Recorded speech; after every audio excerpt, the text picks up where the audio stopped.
Bismillahirrahmanirrahim. Assalamualaikum warahmatullahi wabarakatuh. Salam sejahtera untuk kita semua.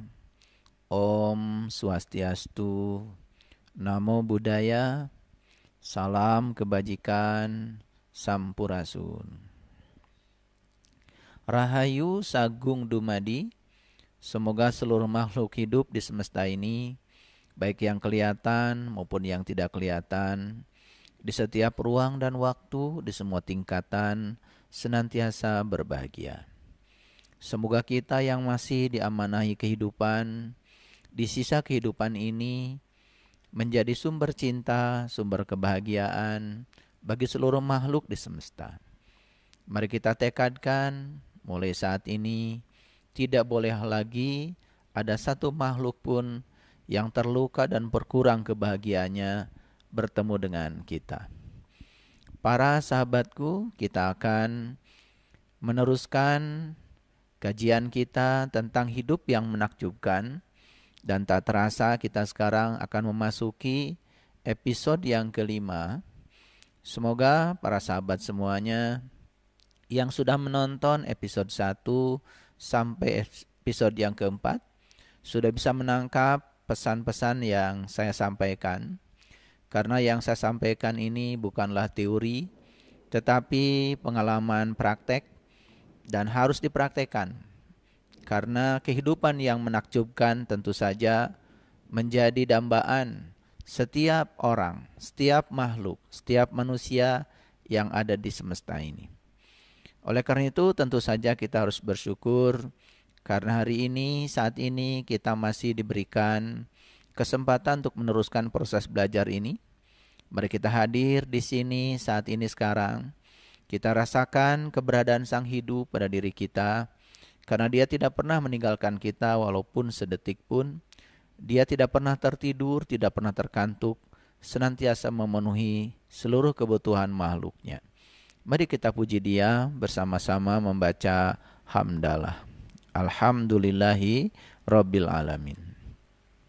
Mari kita mohon ridho dan berkahnya. Semoga kajian ini membawa keberlimpahan berkah untuk kita semua. Dan semoga kajian ini bisa mengubah keadaan kita menjadi lebih baik, lebih luas, lebih berkelimpahan, lebih bijaksana, sehingga kita bisa menjadi sumber cahaya bagi seluruh makhluk di semesta ini. Kita sapa asma Allah dengan kelembutan dan cinta, seraya membaca basmalah. Bismillahirrahmanirrahim. Para sahabat, kehidupan yang menakjubkan tentu saja dambaan semua manusia. Namun ada yang harus diubah dalam pikiran kita.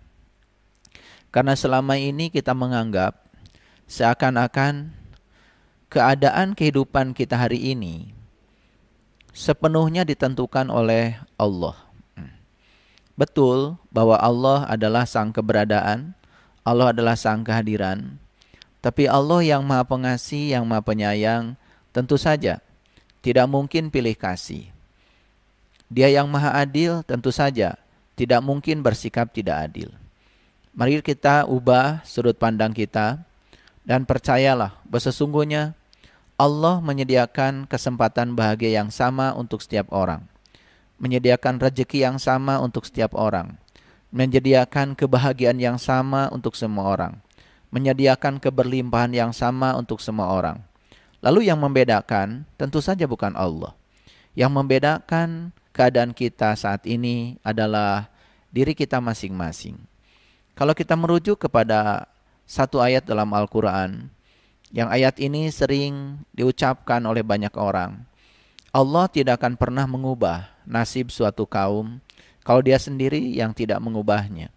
Oleh karena itu berarti perubahan nasib ditentukan kepada kita. Nasib bukan ditentukan oleh Allah. Allah itu hanya katalisator. Allah itu hanya fasilitator. Dia adalah sang keberadaan yang mengikuti semua yang diciptakan oleh kita. Allah hanya mengikuti prasangka kita. Demikian dalam sebuah diskusi.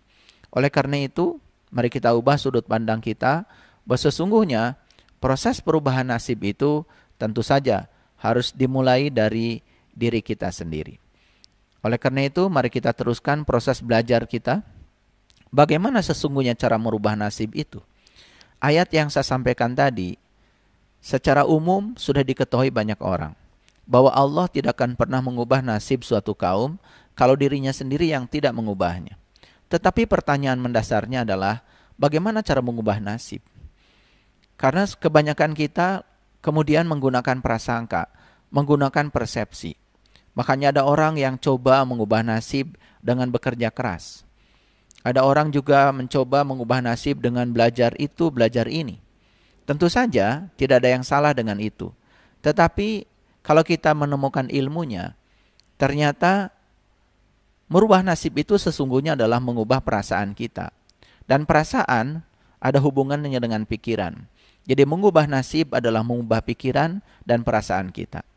Walaupun kita sudah kerja keras, walaupun kita sudah kerja cerdas, kita sudah belajar banyak, tetapi kalau kita gagal mengubah pikiran dan perasaan kita, maka kita pun tidak akan pernah menarik semua yang kita dambakan.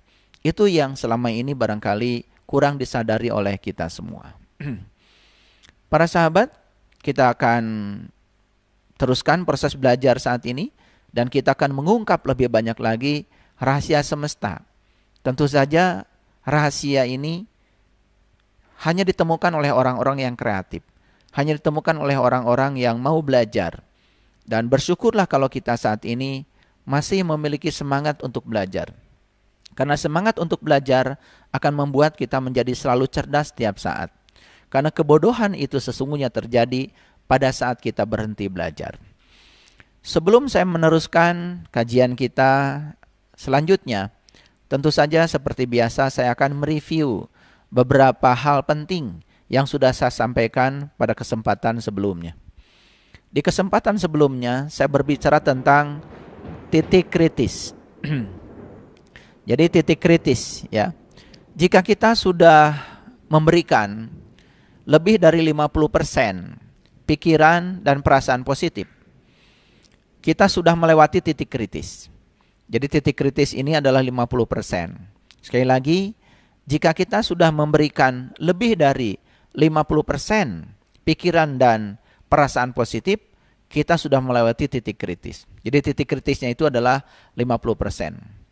Jika kita sudah mengungkapkan 51% saja, lebih dari 50%, satu saja lebih dari 50%, pikiran dan perasaan positif, maka timbangan kehidupan kita sudah berat ke satu sisi.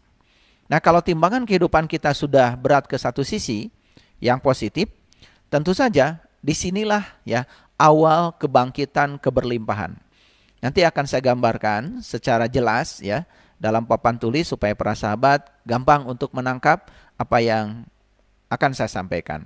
Saya juga akan menyitir beberapa ayat Al-Quran ya, dan kita buka rahasianya karena banyak sekali di Quran itu cerita tentang timbangan. Timbangan kebaikan ya.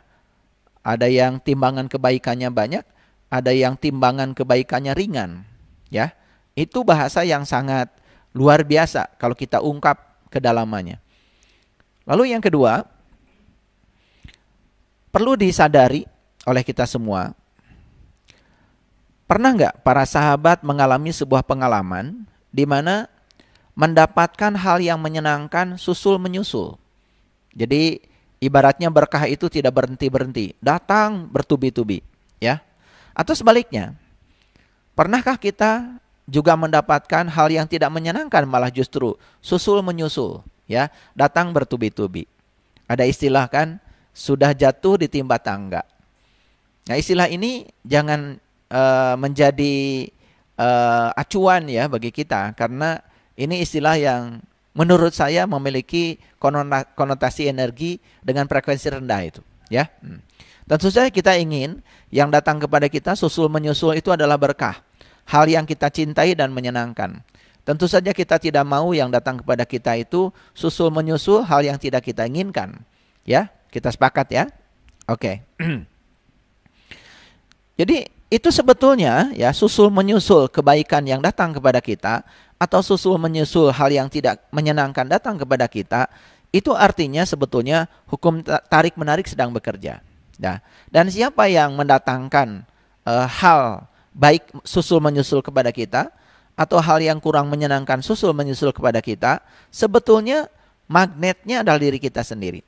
Di kajian sebelumnya saya sudah menyampaikan bahwa sesungguhnya diri kita ini adalah semacam benda magnetis yang siap menarik semua yang ada di sekitar magnet itu yang terpengaruhi oleh medan magnet kita sendiri, ya. Jadi itu semacam cermin, ya, semacam cermin. Jadi cermin itu kan sebetulnya kerjanya itu adalah memantulkan semua yang datang, ya. Semua cahaya yang datang kepada cermin itu akan dipantulkan. Seperti gema, ya, saya sudah sampaikan pada kajian sebelumnya. Oleh karena itu maka kita harus hati-hati dengan pikiran dan perasaan kita. Karena pikiran dan perasaan kita adalah energi. Setiap energi adalah frekuensi. Setiap frekuensi adalah vibrasi. Maka pikiran dan perasaan kita tuh setiap saat sebetulnya memancarkan frekuensi, vibrasi yang akan menggetarkan semua hal yang memiliki frekuensi yang sama dengan yang kita pancarkan. Jadi para sahabatku,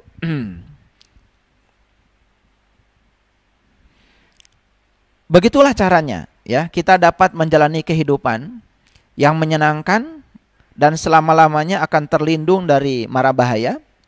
Demikianlah caranya kita menjadikan kekuatan positif, ya, ketika keadaan kelimpahan dan keselarasan tertarik kepada kita. Itu yang dikatakan tadi oleh saya, ada orang yang mengalami keadaan di mana hal yang diinginkan dan dicintai datang susul menyusul.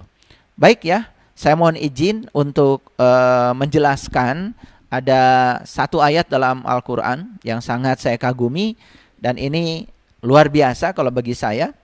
A'udzubillahi minasyaitonirrajim. Bismillahirrahmanirrahim. Fa amma man sakulat mawazinuhu fahuwa fi 'isyatir radiyah. Adapun orang-orang yang berat timbangan kebaikannya, maka dia berada dalam kehidupan yang diridhoi, ya. Fahuwa fi 'isyatir radiyah. Berada dalam kehidupan yang diridhoi, berada dalam kehidupan yang memuaskan, berada dalam kehidupan yang berkelimpahan. Tapi syaratnya satu, ya, timbangan kebaikannya itu harus lebih berat. Nah, ini ada kaitan dengan yang saya sampaikan tadi. Bagaimana kita bisa melampaui titik kritis? Jadi kalau timbangan, ya, kalau kiri dan kanan itu seimbang, itu artinya kita masih berada di titik keseimbangan. Nah, itu yang namanya titik kritis. Lampaui saja sedikit, ya, titik kritis. Misalkan kita melampaui 51% saja. 1% dari angka 50% berarti sudah bergeser ke arah yang lebih berat timbangan kebaikannya. Nah, satu ayat lagi, ya, yang perlu kita cermati. Ini sangat luar biasa. Wa amma man khafat mawazinuhu fa ummuhu hawiyah. Adapun orang-orang yang ringan timbangan kebaikannya, ya, maka tempatnya adalah hawiyah. Jadi hawiyah ini sering dikonotasikan dengan tempat yang menyengsarakan, atau sebut saja kesengsaraan, atau sebut saja seperti yang saya sampaikan tadi, datangnya hal yang tidak kita harapkan bertubi-tubi dalam kehidupan kita yang menimbulkan kesengsaraan. Jadi ini adalah konsep tentang timbangan. Oleh karena itu maka saya akan coba gambarkan, ya. Jadi kalau kita menggambarkan ini dalam sebuah garis bilangan seperti ini, ya. Ini adalah garis bilangan, ya. Jadi kalau ini adalah titik kritisnya tadi, ini adalah 50%, gitu. Ya, jadi berarti daerah sini ini adalah daerah yang negatif. Karena kurang dari 50% berarti timbangan akan berat ke kiri, ya. Tapi kalau bagian yang sini ini adalah yang positif, ya, positif, ya. Berarti geser saja ke sini satu, misalkan 51 di sini, ya, 51%. Ini berarti kita sudah melampaui titik kritis. Ini yang disebut dengan titik kritis, ya. Titik kritis. Titik kritis. Nah, kalau 49%, berarti kita akan timbangan akan condong ke sebelah kiri. Kalau 51%, timbangan akan condong sebelah kanan. Jadi kalau kita masih di wilayah sini, misalkan 49%, apalagi ke sini, ya, ke daerah sini, maka timbangan akan condong ke sebelah kiri. Itu artinya apa? Artinya, ya, kita akan mengalami, ya, hal yang tidak menyenangkan bertubi-tubi. Nah, tetapi kalau kita sudah bisa melampaui titik kritis, bergeser 1% saja menjadi 51% ke sebelah kanan, berarti kita sudah memiliki timbangan kebaikan melampaui titik kritis. Itu yang dikatakan di dalam Al-Quran tadi, seperti yang saya sampaikan tadi, ya, di dalam ayat tadi, ya, fa'amma man sakulat mawazinuhu fahuwa fi isyatir radiyah. Nah, kira-kira ayat ini kalau digambarkan secara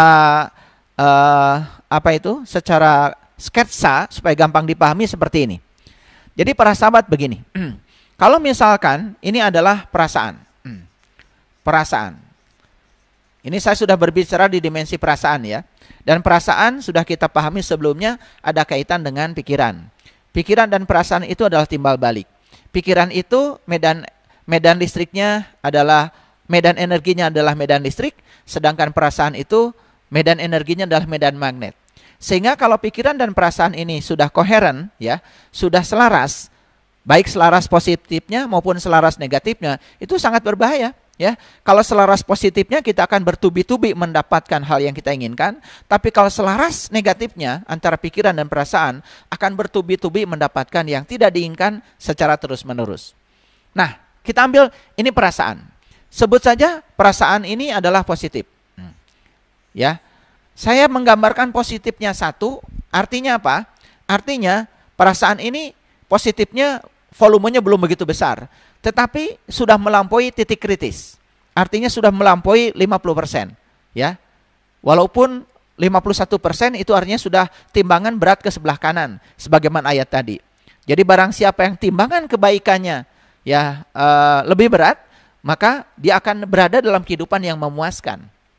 Tetapi barang siapa yang timbangan kebaikannya lebih ringan, nah ini kan kata-kata dalam Al-Quran luar biasa. Jadi lebih berat atau lebih ringan itu tidak berbicara timbangan keburukan. Kan Qurannya tidak mengatakan barang siapa yang keburukannya lebih banyak, tidak. Tapi barang siapa yang timbangan kebaikannya lebih ringan. Nah ini. Itu artinya, ya, kembali lagi pada kajian kita sebelumnya, bahwa, ya, yang disebut dengan kegelapan itu adalah ketiadaan cahaya. Jadi sebetulnya ketiadaan cahaya atau kehadiran cahaya. Makanya banyak positifnya atau sedikit positifnya begitu. Bukan banyak negatifnya. Nah, barangkali kalau dalam fisika, ya, ada yang disebut dengan ion positif, ion negatif. Nah, ion positif itu adalah suatu benda yang, ya, netralitas kelistrikannya itu terganggu dan dia lebih banyak kalau yang ion negatif lebih banyak memiliki elektron. Nah, yang namanya ion positif bukan lebih banyak memiliki proton, bukan. Karena proton ada dalam inti atom. Tetapi yang disebut dengan ion positif itu dia kekurangan elektron. Jadi kelebihan elektron atau kekurangan elektron. Di ayat ini, ya, kelebihan kebaikan atau kekurangan kebaikan. Tidak disebut kelebihan keburukan. Itu luar biasa, ya. Jadi selaras, ya, antara dunia fisika dengan dunia metafisika itu sangat luar biasa. Kalau kita mau mengkajinya lebih dalam, itu sangat keren sekali. Apalagi kalau kita bisa mengimplementasikannya dalam kehidupan kita. Baik, ya, perasaan positifnya cuma 1. Tetapi lumayan, berarti kita sudah di atas titik kritis. Maka di sini akan timbul yang disebut dengan hal yang diinginkan. Hal yang diinginkan. Jadi hal yang diinginkan atau hal yang dicintai, yang kita sukai akan terjadi, ya. Karena sudah saya jelaskan sebelumnya, kalau pikiran dan perasaan itu adalah Sang Pencipta. Jadi itu yang membuat keadaan kita. Lalu Allah itu adalah Sang Keberadaan, hanya merespon apa yang kita ungkapkan. Oleh karena itu maka nasib kita penentunya adalah diri kita sendiri. Jadi kalau kita mau mengubah nasib, berarti ubahlah pikiran dan perasaan kita. Maka hal yang diinginkan akan dapat. 1. Nah, yang luar biasanya, kalau ini sudah hal yang diinginkan sudah dapat 1, berarti di sini akan menimbulkan perasaan perasaan lebih positif lagi. Sehingga perasaan kita mungkin saja jadi 2 positifnya, seperti ini. Nah, perasaan positif yang 2 ini akan menimbulkan hal yang diinginkan. Jadi, hal yang diinginkan datang lebih banyak lagi. Mungkin saja di sini jadi 2. Gitu. Nah, ini akan menimbulkan perasaan lebih positif lagi. Sehingga kita akan terus-menerus berada dalam siklus positif. Sehingga yang kita harapkan, yang kita cintai, yang kita inginkan, yang kita dambakan datang bertubi-tubi. Itu yang dikatakan fa'amma man sakulat mawazinuhu fahuwa fi isyatir radiyah. Jadi barang siapa yang berat timbangan amal kebaikannya, maka ya dia akan mendapatkan yang diridhoi bertubi-tubi. Dia akan berada dalam kondisi yang memuaskan. Jadi kalau bahasa Qur'annya kan fi isyatir radiyah. Dia akan berada dalam hal yang memuaskan, hal yang diridhoi, atau berada dalam situasi yang berkelimpahan. Artinya yang diinginkan susul menyusul datang kepada kita. Kan ada istilah ya, yang kaya semakin kaya. Nah, kemudian ada istilah lain ya, yang kurang kaya semakin kurang kaya. Kenapa? Ya, sepanjang tidak bisa mengubah pikiran dan perasaannya, maka nasibnya tidak akan berubah walaupun dia sudah bekerja keras. Makanya kan ada orang dikasih modal 1 miliar, 2 miliar, 3 miliar, berapapun modal yang diberikan kepada dia, maka dia bisnisnya tidak berjalan atau usahanya tidak berjalan, boro-boro menghasilkan untung, modal saja tidak kembali lagi. Itu artinya apa? Karena pikiran dan perasaannya itu masih ringan timbangan kebaikannya. Artinya pikiran positif, perasaan positifnya masih belum melampaui titik kritis. Ya itu. Nah sekarang kalau kita ganti ya, kita ganti ini dengan negatif. Misalkan negatifnya 1. Ketika perasaan negatif pasti akan menimbulkan hal yang tidak diinginkan. Berarti yang tidak diinginkan juga akan datang. Nah di sini tentu saja negatif. Hal yang tidak diinginkan tentu saja tidak diharapkan kedatangannya. Perasaan kita di sini mungkin tambah negatif. Negatifnya jadi 2. Nah perasaan ini berbahaya, akan menghasilkan hal yang tidak diinginkan lebih banyak lagi. 2 misalkan. Ini akan menimbulkan lagi perasaan lebih negatif lagi. Akibatnya apa? Kita akan berada dalam siklus yang negatif terus menerus. Sehingga hal yang tidak diinginkan akan datang bertubi-tubi susul menyusul. Nah barangkali pengalaman ini sudah kita alami. Itulah hebatnya Al-Quran. Luar biasa kalau kita mengkajinya lebih dalam. Sekali lagi. Fa'amma man sakulat mawazinuhu fahuwa fi isyatir radiyah. Barang siapa yang berat timbangan kebaikannya, maka dia akan mendapatkan hidup yang memuaskan. Satu lagi ya, ayat ini ya, wa amma man khafat mawazinuhu fa ummuhu hawiyah. Tapi barang siapa yang ringan timbangan amal kebaikannya, maka ya dia akan berada dalam kehidupan yang menyengsarakan. Ini luar biasa para sahabat ya. Tidak disebut barang siapa yang banyak timbangan keburukannya, tidak. Jadi ini bicaranya siapa yang berat timbangan kebaikannya, siapa yang ringan timbangan kebaikannya. Karena yang dibicarakan adalah kekuatan positif. Jadi Quran saja sebetulnya sudah menyatakan hal yang luar biasa. Jadi sebetulnya ya, yang namanya kebaikan itu adalah karena kita sudah menggunakan kekuatan positif yang bernama cinta dalam kehidupan kita. Sebetulnya orang yang melakukan keburukan karena dalam dirinya tidak ada cinta, tidak ada kekuatan positif. Dan itu tidak disebut sebagai kekuatan negatif. Pokoknya ketidakhadiran kekuatan positif itu yang membuat seseorang melakukan keburukan. Jadi orang yang melakukan kebaikan karena dalam dirinya ada kehadiran Tuhan. Orang yang melakukan keburukan karena dalam dirinya tidak ada kehadiran Tuhan. Itu saja sebetulnya ya. Dan itu harus dipahami secara cermat supaya kita tidak salah persepsi dalam memandang kehidupan. Baik ya, ini adalah prolog dari kajian kita yang sebelumnya dan kita akan masuk sekarang lebih dalam lagi. Baik ya, para sahabat sudah saya jelaskan seperti ini ya. Jadi kalau timbangan kita ingin membeli beras 1 kilo. Pastikan akan dikasih batu 1 kilo di kiri, dan kalau beras itu sudah bisa menyamai batu 1 kilo, itu namanya sudah seimbang. Itu titik kritis. Coba lampaui aja sedikit ya, berasnya ditambah 1 ons, itu sudah pasti timbangan akan condong ke beras, ya kan? Nah, tapi kalau misalkan kurang berasnya, timbangan akan condong ke batu timbangan yang 1 kilo. Luar biasa ya kajian Quran, kalau Quran itu dipahami dengan baik.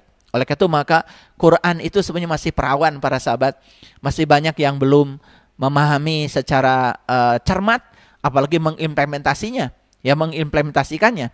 Makanya kalau kita hanya meraba bagian luarnya saja, Quran itu ya masih perawan ya. Oleh karena itu maka kita harus masuk ke dalamnya supaya kita mendapatkan manfaat. Kenapa?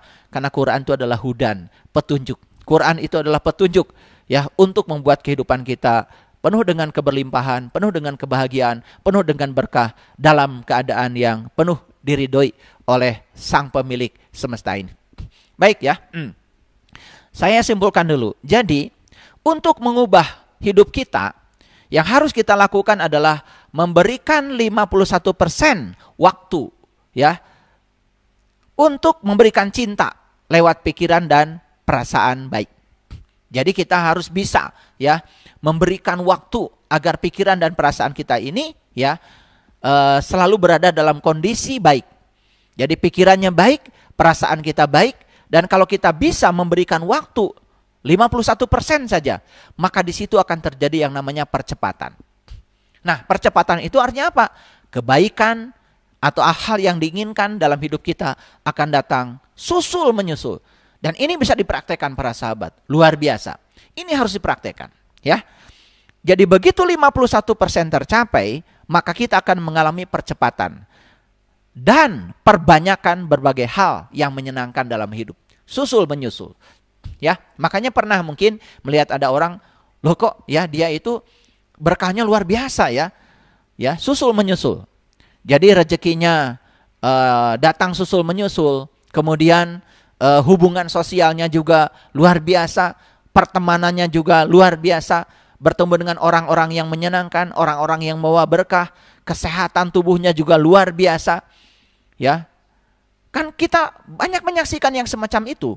Cuman kita selama ini terhenti hanya menganggap seakan-akan apa yang terjadi pada mereka itu karena nasib mereka ditentukan oleh Allah. Padahal sebetulnya nasib mereka ditentukan oleh mereka sendiri. Ya, Allah itu adalah sebagai penentu, betul. Tetapi Allah itu tergantung kepada diri kita masing-masing. Makanya kalau kita belajar letting go, ya, Letting Go dari David Hawkins, itu buku yang sangat saya kagumi, ya. Diajarkan tentang bagaimana cara kita melepas. Bagaimana cara kita melepas? Tentu saja kita itu akan melepas pada saat kita sudah melakukan upaya yang terbaik. Jadi hasil itu bukan wilayah kita, tapi hasil wilayahnya Allah. Tetapi proses itu semua adalah wilayahnya kita. Jadi oleh karena itu maka ya hidup itu sekali lagi adalah di sini, saat ini, sekarang. Karena apa? Karena waktu yang sebenarnya yang kita miliki hanyalah saat ini. Masa lalu tinggal sejarah. Masa depan pun masih misteri. Karena belum tentu kita hidup di masa depan. Dan kita sudah melewati masa lalu. Dan kita tidak akan pernah bisa memiliki mesin untuk mengembalikan kita ke masa lalu. Walaupun ada lagu mesin waktu, itu hanya lagu. Itu kan sebetulnya hanya ilusi pikiran. Dan seakan-akan kita bisa kembali ke masa lalu. Oleh karena itu maka hidup itu di sini, saat ini, sekarang. Jadi oleh karena itu para sahabat, mari kita nikmati ya setiap saat yang kita miliki. Jangan pinjamkan saat yang kita miliki ini untuk hari esok. Karena apa? Setiap saat yang kita miliki, di situ sebetulnya terjadi proses penciptaan. Oleh karena itu maka kita jaga pikiran dan perasaan kita setiap saat. Karena apa? Saya pernah mengatakan ya bahwa perasaan kita saat ini lebih penting dari segalanya. Karena apa? Perasaan kita saat ini sedang menciptakan kehidupan kita. Karena perasaan ada timbal balik dengan pikiran. Jadi setiap hari, setiap saat adalah kesempatan untuk hidup baru. Jadi kenapa kita dibangunkan hari ini? Kemarin kita hidup, sebelumnya kita hidup. Dan kenapa terus-menerus kita diberi kesempatan untuk hidup? Barangkali banyak yang tidak mengerti pesan apa di balik semua itu. Setiap hari, setiap kesempatan yang kita berikan kepada kita, sesungguhnya untuk menciptakan kehidupan yang baru. Menciptakan kehidupan yang lebih baik. Oleh karena itu bagi orang yang punya kesadaran, sebetulnya saat bangun pagi, penuh semangat. Karena apa? Karena dia tahu akan mendapati kehidupan yang berbeda dengan kehidupan yang sebelumnya. Karena setiap hari kita berdiri di titik persimpangan hidup sebetulnya. Setiap hari itu kita berdiri di titik persimpangan hidup. Ya, terserah. Titik persimpangan itu adalah titik kritis. Kita mau bergeser ke 51% atau kita mau bergeser ke 49%, itu semua pilihan ada pada kita. Tetapi begitu kita bergeser ke 49%, maka kita akan mendapati siklus yang negatif terus-menerus. Begitu kita bergeser ke 51%, kita akan mendapatkan siklus yang positif terus-menerus. Jadi hukumnya cuma dua. Yang kita inginkan datang susul menyusul, atau yang tidak kita inginkan datang susul menyusul. Semua dikembalikan kepada kita semua. Ya, begitu ya para sahabat yang bisa saya sampaikan sebagai pemanasan seperti biasa. Itu adalah prolog yang saya sampaikan kaitannya dengan kajian kita di episode yang keempat. Nah, sekarang kita akan masuk lebih dalam lagi, pahami setiap kata-kata yang saya sampaikan, karena setiap kata yang saya sampaikan itu memiliki makna yang sangat dalam, ya. Kalau tidak bisa menangkap sekali, mungkin para sahabat bisa mengulangnya 2 kali, 3 kali. Inilah kelebihan teknologi ya, karena bisa direkod, bisa direkam, jadi para sahabat bisa mengulang-ulangnya berkali-kali sampai betul-betul memahaminya. Jadi para sahabat, penciptaan itu ternyata tiada henti. Tidak ada titik henti proses penciptaan. Makanya orang-orang fisika juga mengatakan bahkan alam semesta ini sebetulnya tidak pernah berhenti berkembang. Jadi bumi ini, alam semesta ini terus mengembang. Kita tidak melihat kejadian apa-apa di sekitar bumi kita. Padahal sebetulnya ya, laporan dari teleskop yang dipasang di luar angkasa, mereka melaporkan ternyata begitu banyak kejadian di sana. Bahkan yang disebut dengan kematian bintang, kemudian bagaimana bintang-bintang yang mati itu ditelan oleh lubang hitam, bagaimana massa yang masif itu meledak, bahkan itu terus-menerus terjadi. Cuman ya alhamdulillah ya, kejadian itu tidak disaksikan dekat dengan bumi kita, sehingga kita di sini merasa aman, nyaman, seakan-akan bahwa bumi ini statis. Padahal sebetulnya alam semesta ini terus berkembang dan dinamis. Oleh karena itu maka proses penciptaan itu terjadi setiap saat, tiada henti. Jadi setiap saat dalam hidup adalah saat penciptaan, tiada henti. Dan semesta ini berkelimpahan tiada batas. Jadi oleh karena itu ada kata-kata bijak yang sangat luar biasa. Ya, bumi ini sebetulnya cukup buat semua orang yang bersyukur. Tapi bumi ini mungkin saja tidak cukup bagi satu orang yang serakah. Oleh karena itu maka jangan khawatir para sahabat, berapapun penduduk bumi ini ya yang datang dilahirkan, tentu saja ya sang pemilik semesta sudah tahu bagaimana cara untuk mencukupi semua kebutuhannya. Yang paling penting kita bisa menggunakan pikiran dan perasaan kita selalu positif. Apalagi kalau pikiran dan perasaan kita itu bisa melampaui 51%, tentu saja ya semakin volume pikiran dan perasaan kita semakin positif, maka hal yang positif akan semakin datang bertubi-tubi dalam kehidupan kita. Itu yang disebut dengan keberlimpahan. Oleh karena itu, ya, mari kita ajukan sesuatu permohonan dengan jelas ya, lewat pikiran dan perasaan kita. Jadi barangkali kita sering mengatakan, kok ya permohonan saya tidak dikabul. Mungkin saja ya, apa yang kita ajukan itu permohonan kita ini kurang jelas ya. Artinya tidak diperjelas ya di pikiran dan perasaan kita. Segala sesuatu yang kita dambakan akan datang kepada kita kalau itu sudah diperjelas di pikiran dan perasaan kita. Diperjelas di pikiran dan perasaan kita. Bagaimana cara memperjelas itu? Itu yang akan saya sampaikan saat ini. Ya. Jadi dalam episode kita kali ini akan dijelaskan betapa mudahnya memperoleh uang. Betapa mudahnya memperoleh kesehatan. Betapa mudahnya bisa mencapai karir yang kita inginkan. Betapa mudahnya kita bisa melakukan usaha. Betapa mudahnya kita bisa memiliki hubungan dengan kekuatan cinta. Semua itu sebetulnya sangat mudah kalau kita tahu ilmunya, tahu caranya. Oleh karena itu maka dalam episode yang kelima ini akan dijelaskan rahasia mudah, langkah-langkahnya. Proses penciptaan ini seperti apa? Bagaimana cara mewujudkan segala sesuatu keinginan kita, bahkan keinginan yang spesifik sekalipun. Di sini ya akan diberikan rahasia untuk memperoleh yang diinginkan. atau untuk mengubah sesuatu yang tidak kita inginkan. Karena apa? Memperoleh yang kita inginkan atau mengubah sesuatu yang tidak kita inginkan, sebetulnya prosesnya sama saja. Semua ada di pikiran dan perasaan kita. Ya, itu. Baik ya. Nah, kembali kepada proses penciptaan. Bagaimana proses penciptaan? Kembali lagi para sahabat, kita harus kembali mendudukkan bahwa dalam Quran surat Al-Fatihah Allah mengatakan Alhamdulillahi Rabbil Alamin. Segala puji milik Allah dan Allah adalah Rabb bagi sekalian alam. Jadi kalau alamin itu dalam bahasa Arab itu sering diartikan berasal dari kata alamat. Jadi alamat itu adalah ciri. Karena apa? Semua yang di semesta ini, baik yang kelihatan maupun yang tidak kelihatan, menandakan keberadaannya, menandakan kehadirannya.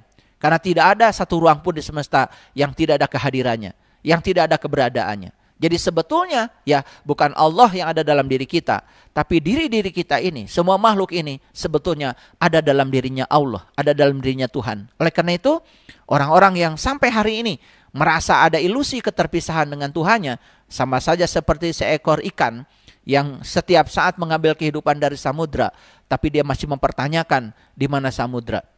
Makanya sekali-kali ikan itu perlu loncat dari samudra.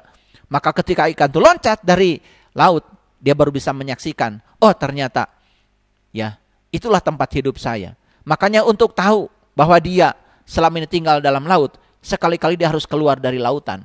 Makanya coba perhatikan ya, ikan lumba-lumba ya, ada yang loncat ke atas. Kenapa loncat ke atas? Dia sedang merasakan sensasi. Bagaimana keluar dari medan kehidupannya sendiri. Sehingga dia bisa meyakinkan bahwa sebetulnya dia bersama dengan tempat hidupnya.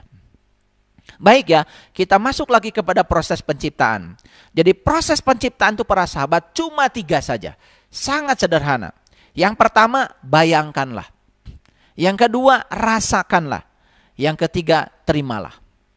Ini kata-katanya sederhana, tetapi harus dipahami dengan cermat. Jadi yang pertama, bayangkanlah. Yang kedua, rasakanlah. Yang ketiga, terimalah. Nah, oleh karena itu maka Einstein pernah mengatakan, ya, jadi kalau pikiran itu hanya menghubungkan kita dari A ke B, sedangkan imajinasi bisa menghubungkan kita dari A ke B, ke C, ke D, sampai ke Z, bahkan tanpa batas. Itulah hebatnya imajinasi. Jadi imajinasi yang saya maksud di sini, ya. Bayangkanlah, rasakanlah, dan terimalah. Bagaimana membayangkan?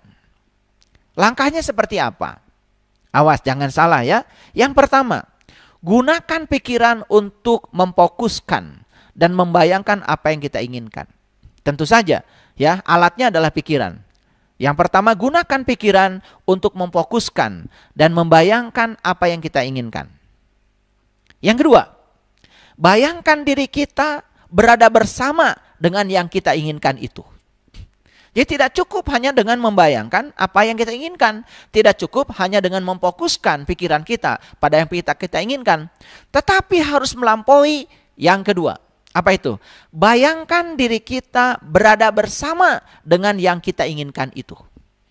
Jadi yang kita sudah bersama dengan yang kita inginkan itu. Walaupun masih dalam pikiran, tapi pikiran sudah bisa menjangkau ke sana. Itu hebatnya pikiran. Pikiran itu luar biasa, ya, jangkauannya sangat luas. Jadi yang pertama, gunakan pikiran untuk memfokuskan dan membayangkan apa yang kita inginkan. Yang kedua, bayangkan bahwa diri kita sudah berada bersama dengan yang kita inginkan itu. Walaupun baru dalam pikiran. Lalu yang ketiga, bayangkan diri kita melakukan berbagai hal dengan apa yang kita inginkan itu.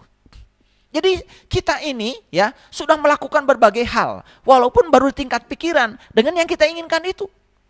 Dan yang keempat, bayangkan diri kita memiliki yang diinginkan itu. Jadi saya beri contoh lah sederhana ya. Ya. Saya menginginkan sebuah mobil dambaan saya yang saya sangat senangi, ya. Dan itu sudah berkali-kali saya coba. Jadi yang pertama saya menggunakan pikiran tentu saja untuk memfokuskan dan membayangkan mobil mana yang saya inginkan. Ya, nggak usah berpikir uang, ya, karena semesta yang akan menyelesaikan caranya. Nah kita itu sering berpikir cara. Tugas kita itu yang pertama. Yang kedua, saya membayangkan bahwa diri saya sudah bersama dengan mobil itu. Saya membayangkan bahwa diri saya sudah bersama dengan mobil itu. Lebih dalam lagi, saya membayangkan bahwa saya sudah melakukan berbagai hal dengan mobil itu. Saya berpergian ke sini, berpergian. Ini bukan halusinasi, bukan. Ini imajinasi. Ya, ini bukan halusinasi. Jadi kalau ada orang mengatakan ini halusinasi, itu karena tidak tahu ilmunya. Ya, ini harus dipraktekkan. Ya, saya seakan-akan sudah melakukan berbagai hal dengan mobil yang saya impikan itu. Saya sudah pergi bersama keluarga. Itu nggak apa-apa. Itu imajinasi. Nah, saya perlu kasih tahu ya para sahabat. Coba ya, produk teknologi yang hari ini kita nikmati kan sebenarnya hasil imajinasi. Mungkin 5.000 tahun yang lalu orang mengatakan impossible. Tapi sekarang orang mengatakan I am possible. Jadi impossible itu menjadi I am possible. Itu sebabnya ya, kalau kita berada di tataran ruang dan waktu, kita akan terjebak oleh hukum kausalitas. Sebab akibat.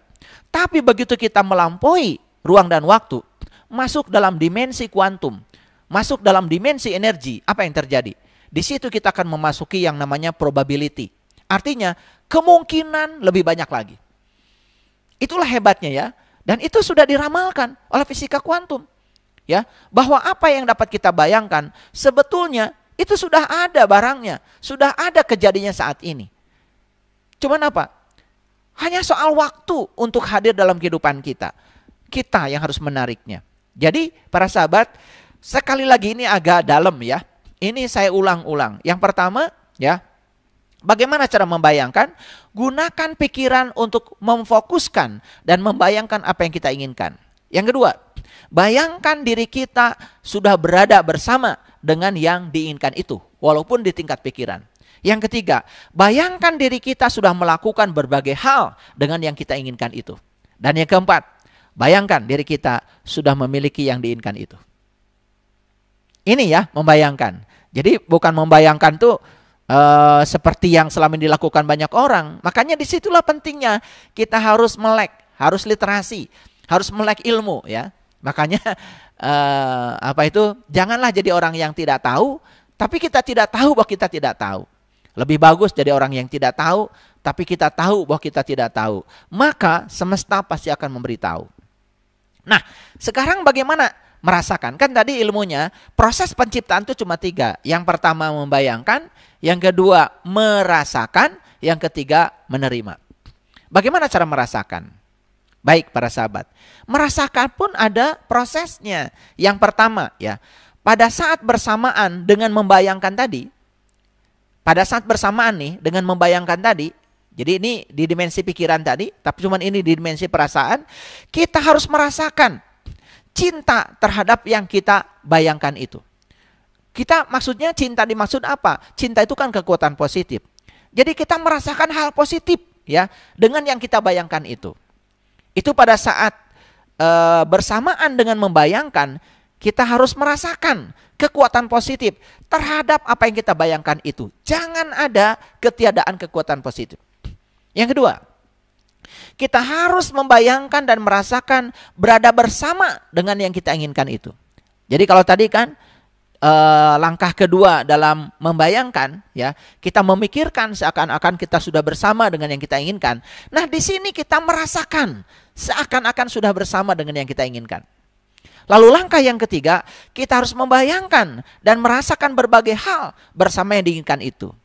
Pada langkah membayangkan tadi, langkah yang ketiga, kan kita ya memikirkan seakan-akan kita sudah merasakan berbagai melakukan berbagai hal dengan yang kita inginkan itu. Nah, di sini kita bukan melakukan berbagai hal saja, tetapi merasakan bahwa kita sudah melakukan berbagai hal dengan yang kita inginkan itu. Dan yang keempat, kita harus membayangkan dan merasakan memiliki yang kita inginkan itu.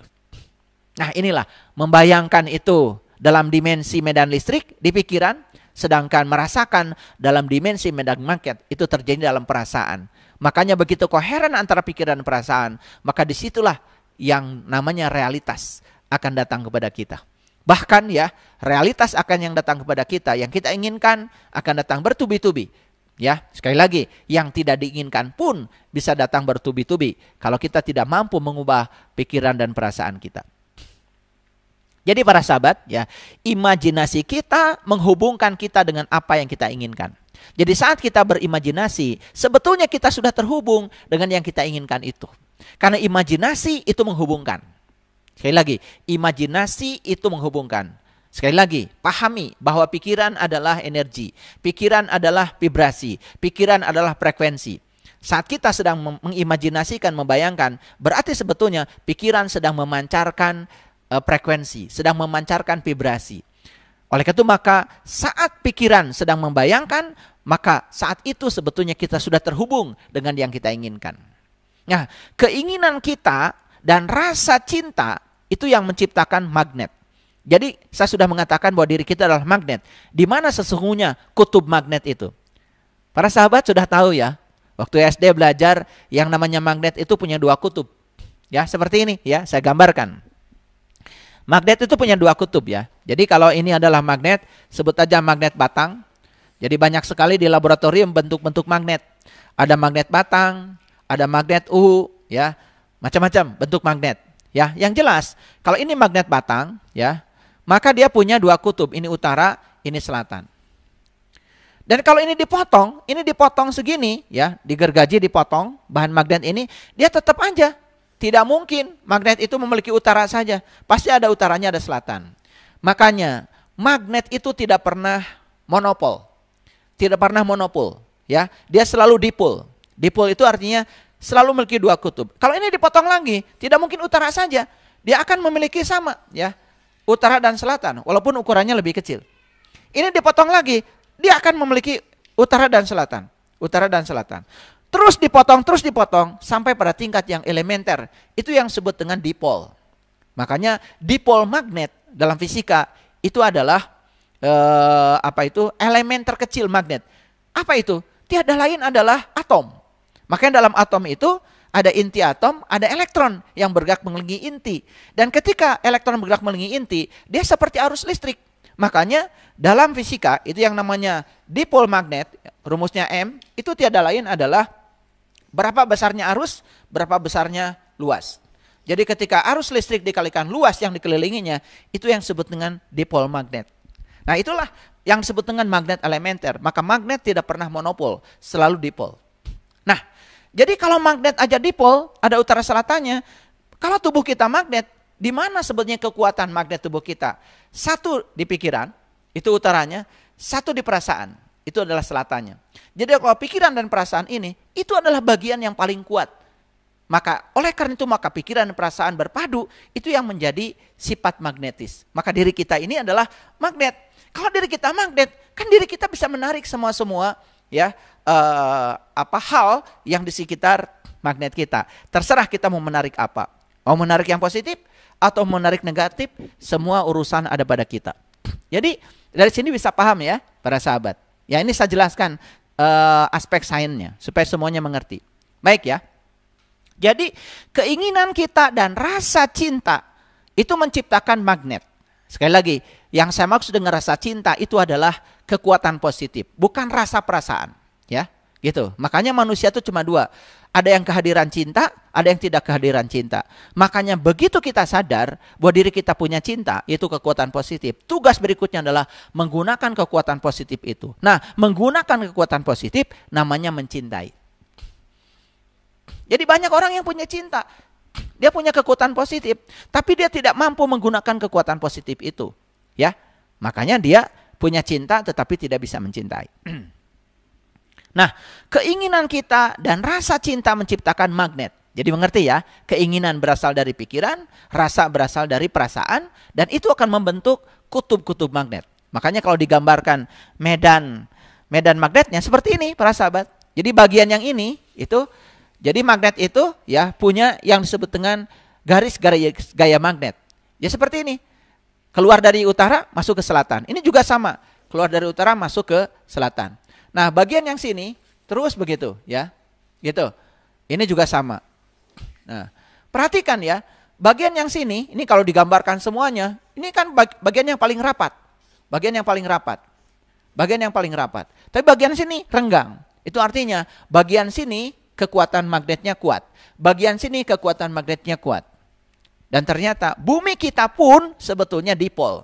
Karena bumi ini punya kutub utara magnet, punya kutub selatan magnet. Bayangkan ya, bumi saja magnet. Jadi sebetulnya semua yang di alam ini bersifat magnet para sahabat.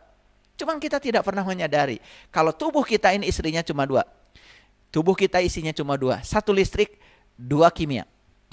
Makanya kalau sistem kelistrikan dan kimiawi tubuh kita bagus, maka tubuh ini akan memproduksi hormon-hormon yang menyehatkan. Tubuh kita menjadi sangat sehat, tidak mudah sakit. Sebaliknya ya, kalau sistem kelistrikan, sistem kimiawi dalam tubuh kita itu kurang bagus, itu yang menyebabkan tubuh kita sangat rentan terhadap penyakit. Ya, jadi disinilah pentingnya peran diri kita dalam proses penciptaan. Yuk, kita mau berperan apa dalam proses penciptaan gitu? Ulangi ya, proses penciptaan cuma 3. Membayangkan, merasakan, kemudian menerima. Nah, kuncinya di mana? Kuncinya di membayangkan, tadi ada 4 langkah, di merasakan ada 4 langkah. Ulang-ulang para sahabat, sampai para sahabat mengerti ini. Lalu dipraktekkan. Laporkan pada saya. Luar biasa ya hasilnya. Baik. Nah, jadi yang tadi baru 2 langkah ya. Yang pertama membayangkan, yang kedua adalah merasakan. Nah, bagaimana langkah untuk menerima? Awas ya, menerima tuh bukan begini, bukan begitu ya. Ini ada ilmunya. Yang pertama, langkah yang pertama.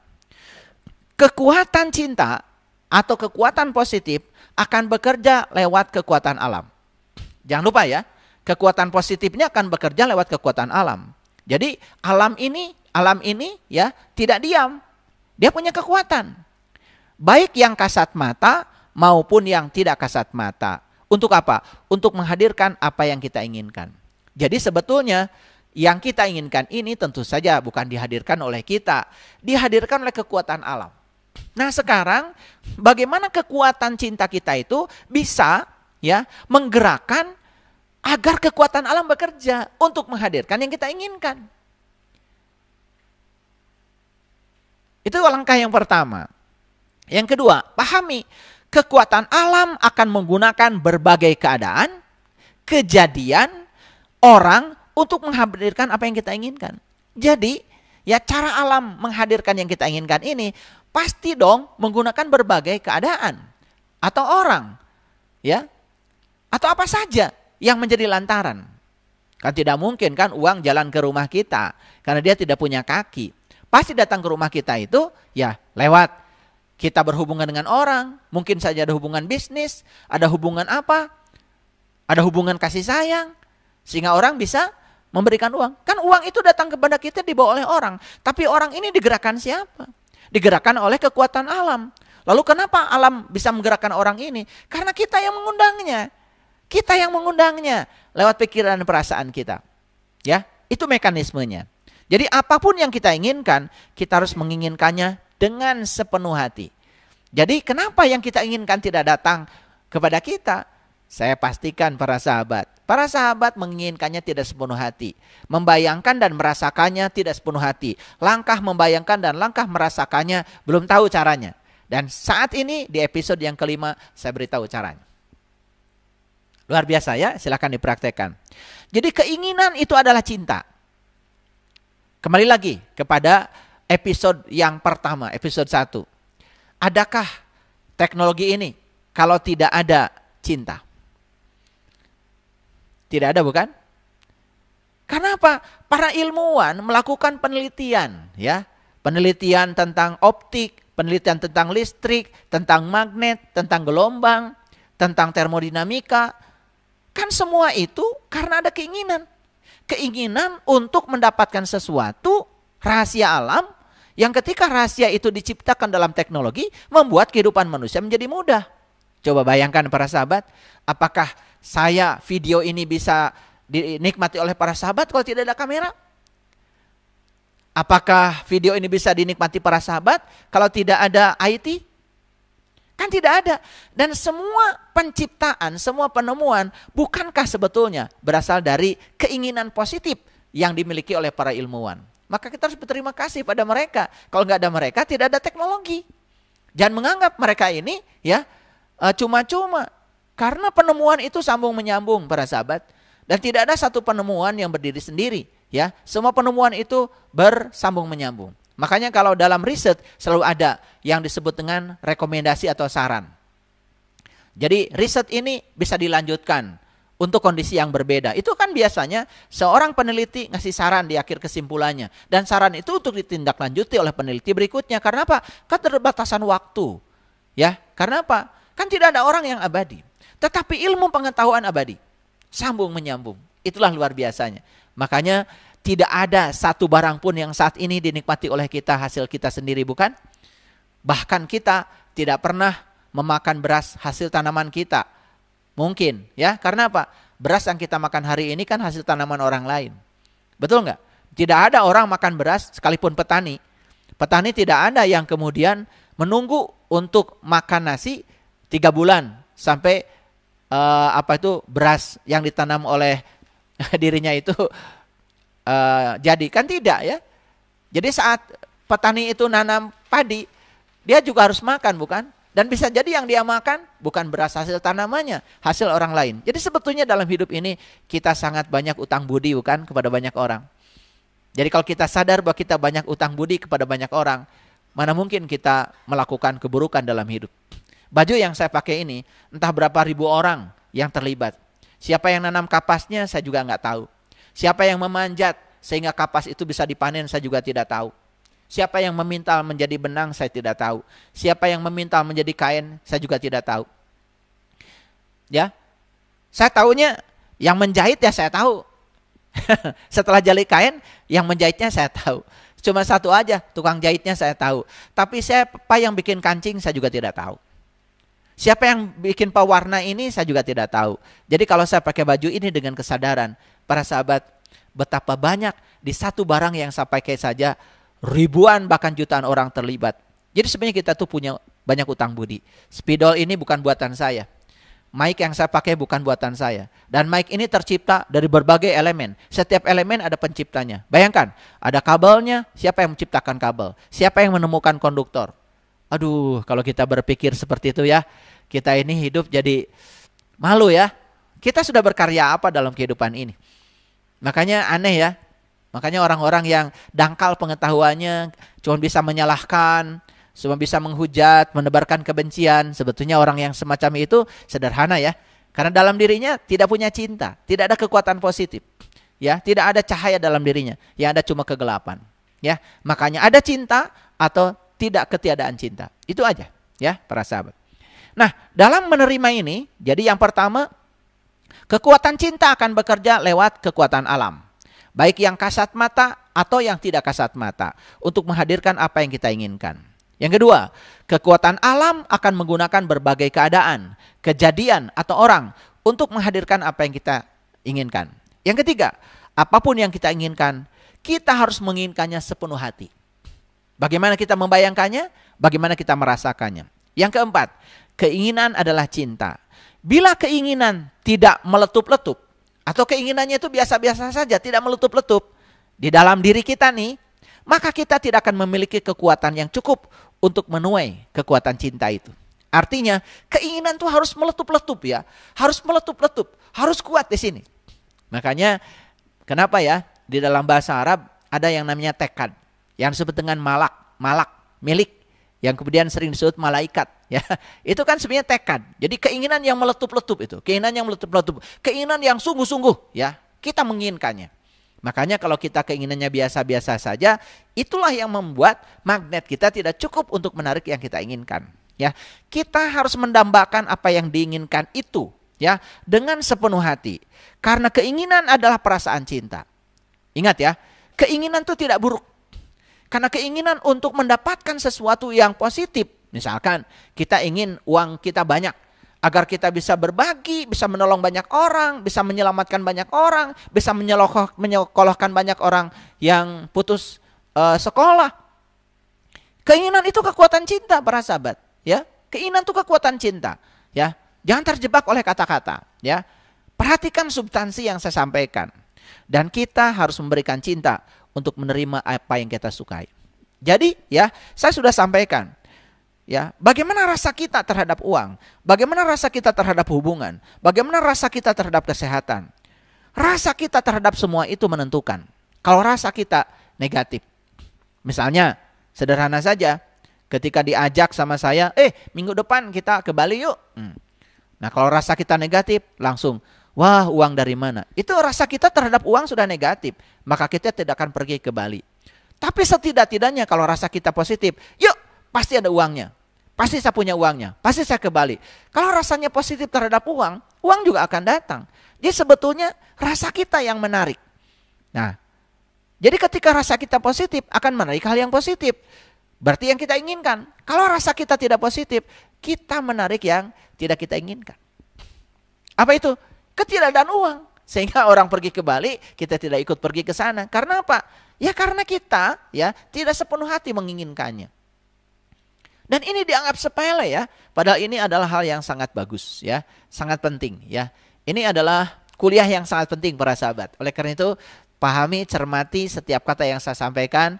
Coba mulai dipraktekkan dalam hidup ya. Jika perlu nanti kita kopi darat lah ya. Silahkan ya kalau tidak percaya dengan apa yang saya sampaikan ya. Itu luar biasa. Luar biasa ya, luar biasa. Dan saya sekali lagi tidak pernah mau menyampaikan sesuatu yang saya tidak mengalaminya, yang saya tidak merasakannya, yang saya tidak mengetahuinya, yang saya tidak memahaminya. Saya tidak berani menyampaikan sesuatu yang cuma apa kata orang. Yang saya sampaikan ini adalah apa kata saya, sudah teralami oleh saya sendiri dan sekarang saya bagikan. Ya, semoga ini bisa menginspirasi para sahabat semuanya. Nah, sekarang bagaimana cara kita memberikan cinta? Artinya apa? Bagaimana kita memberikan kekuatan positif pada pikiran dan perasaan kita? Jadi kembali lagi ya, pada proses penciptaan tadi. Bayangkan, rasakan ya, kita sudah memiliki apa yang kita inginkan itu. Jangan menyimpang dari itu. Jangan menyimpang dari itu. Apapun ya. Tentang berat badan. Kita juga membayangkan, menginginkan berat badan ideal yang kita inginkan berapa sih? Ya, saya tingginya 170. Dan saya tetap ya menjaga supaya berat badan saya 70 kilo. Jadi saya tidak pernah kekurangan berat badan, tidak pernah kelebihan. Selalu di situ 70 kilo, 70 kilo, 70 kilo ya. Karena aturannya kalau tinggi saya 170 maka berat badan yang ideal yang diizinkan semesta kan 70. 170 dikurangi 100. Itu rumus ya. Itu rumus dari orang-orang yang sudah melakukan riset ya. Itu ideal ya, idealnya seperti itu. Ya, kita harus punya imajinasi ya, terhadap berat badan aja harus punya imajinasi. Jadi kalau kita tidak punya imajinasi walaupun makan ketat ya tetap saja mungkin saja ya berat badan kita tiba-tiba meral gitu ya, melampaui atau yang namanya obesitas. Ya, sama bepergian ya, hubungan, silahkan kita punya berbagai hal yang didambakan dalam hidup. Ya, hukum tarik-menarik itu hanya menyalin apa yang kita ungkapkan. Sekali lagi, hukum tarik-menarik itu hanya menyalin saja. Kalau menyalin itu kan berarti hanya memindahkan. Ya, jadi persis ya,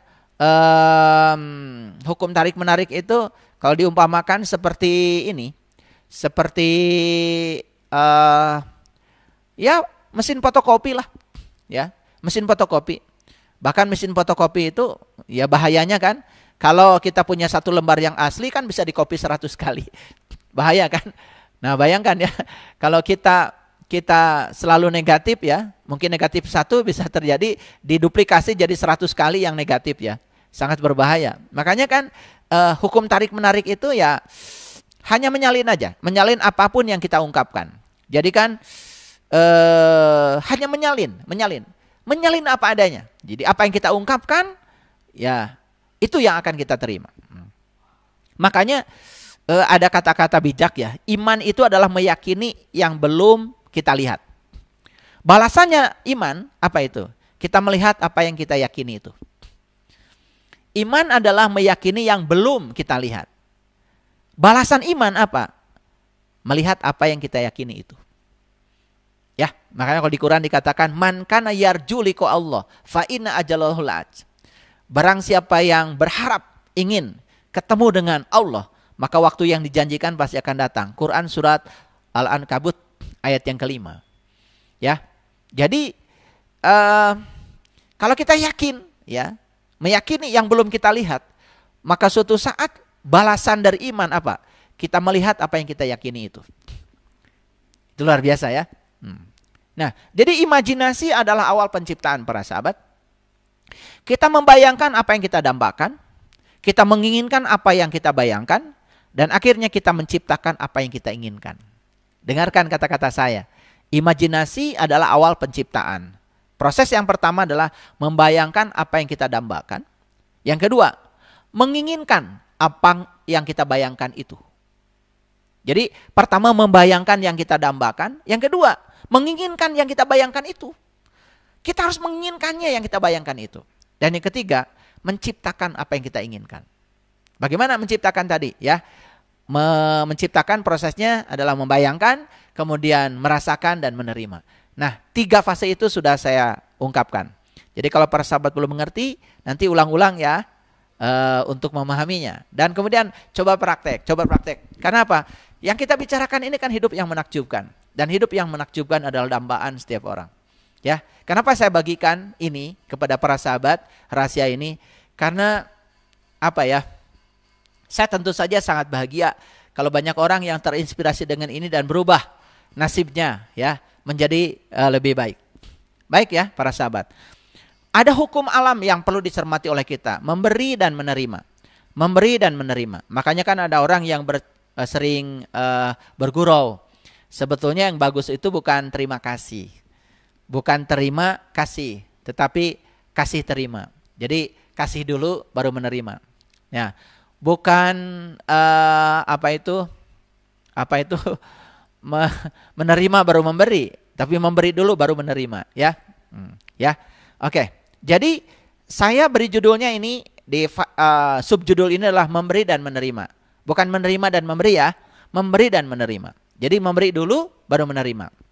Nah, hukum tarik menarik ya, itu berbicara apapun yang kita berikan itu yang akan kita terima. Sekali lagi ya, hukum tarik menarik menyatakan apapun yang kita berikan itu yang akan kita terima.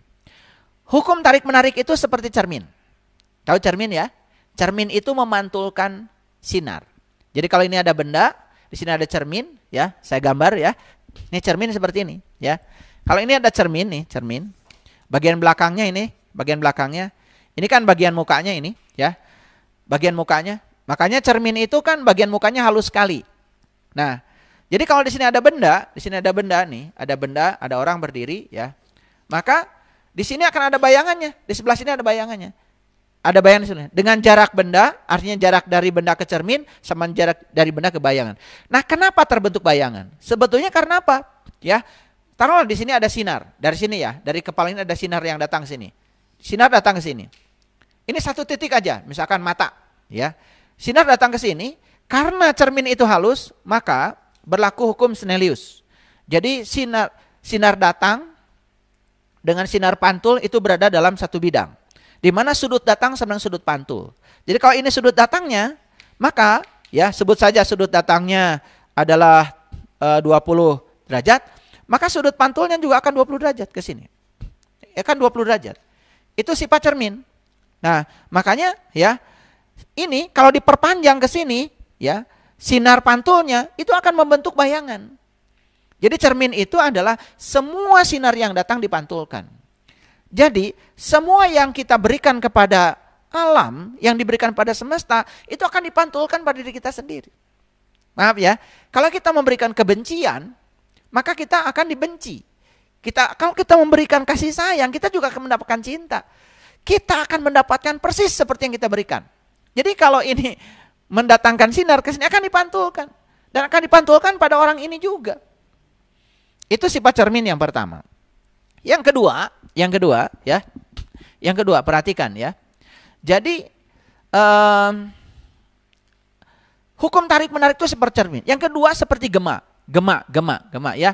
Kalau saya bicara berarti gelombang mekanik dari mulut saya ke dinding sana, maka oleh dinding kan dipantulkan ke sini. Itu gema. Jadi dinding itu hanya memantulkan apa yang kita berikan. Yang kita berikan akan dipantulkan pada kita sendiri. Makanya hati-hati para sahabat, ya. Kalau kita menebarkan kebencian, maka suatu saat kita juga akan menebar kebencian yang sama yang kita tebarkan. Hati-hati. Makanya daripada begitu lebih bagus kita menebarkan cinta kasih ya. Oke. Nah, yang paling berbahaya hukum tarik-menarik itu seperti mesin fotokopi. Nah, mesin fotokopi itu aslinya cuma 1, kan bisa diperbanyak jadi 100, bisa 1000, bisa 1.000.000. Coba ya, 1 halaman ijazah kita yang asli bisa nggak dibuat jadi 1000 kopinya? Bisa kan? 2000, 3000. Nah, yang paling berbahaya itu ya aslinya cuma 1 tapi bisa diduplikasi. Nah, bahayanya kalau kita sudah menduplikasi. Nah, duplikasi seperti yang saya sampaikan tadi. Jadi kita akan terjebak dalam lingkaran lingkaran yang negatif terus-menerus. Makanya yang disebut dengan duplikasi di sini adalah kita akan didatangi hal yang tidak kita inginkan bertubi-tubi. Ya, mohon maaf ya. Sudah masalah keuangan, masalah hubungan, masalah bisnis, masalah usaha bertubi-tubi, nggak ada yang jalan semuanya. Kenapa itu? Itu ya, karena perasaan kita belum kita ubah, ya. Itu yang saya sampaikan tadi ya, kita terjebak dalam sebuah siklus. Masih ingat ya kajian yang sebelumnya?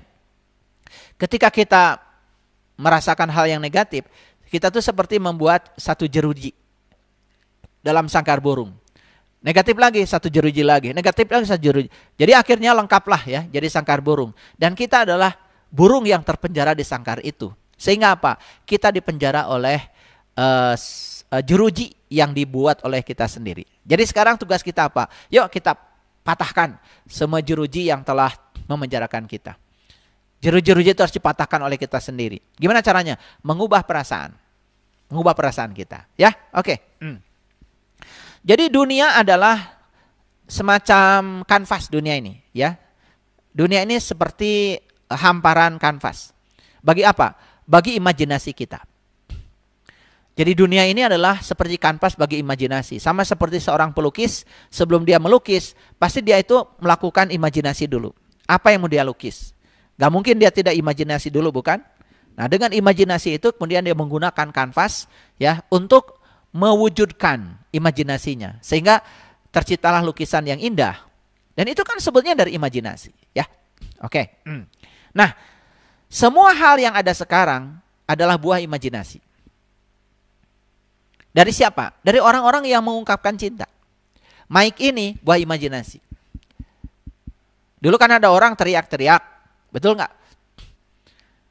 Lalu dibuatlah amplifier supaya suara yang kecil itu bisa dibesarkan.